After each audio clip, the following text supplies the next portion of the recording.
Finally আমি আমার লাইফের সেই জায়গায় পৌঁছে গিয়েছি যেখানে দাঁড়িয়ে আমাকে এই বিষয়গুলো একদম ভাবায় না যে লোকে আমার ব্যাপারে কি চিন্তা ভাবনা করলো, লোকে আমার পোশাক পরা নিয়ে কি কমেন্ট করলো, আমার জীবনযাপন নিয়ে কি কমেন্ট করলো, এবং স্পেসিফিক্যালি আমার পেছনে কি কি ভাষা ব্যবহার করে আমার নিন্দা করলো।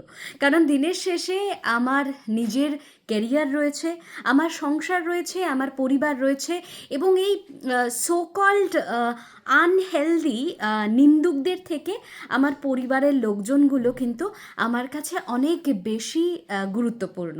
আর তার থেকেও বড় কথা, এই সমস্ত কিছু সামলে যদি আমি দিনে একটুখানি সময় পাই, তাহলে সেই সময়টা আমি প্রেফার করব একটু ঘুমোনোর। আর হ্যাঁ, যদি এই ধরনের টিপিক্যাল মানুষগুলো কি ভাবছে, কি কমেন্ট করছে, সেই ব্যাপারগুলো আমি এবার থেকে ভাবা শুরু করে দিই, তাহলে তো আমার এই কাজগুলো ব্যাঘাত ঘটবে না।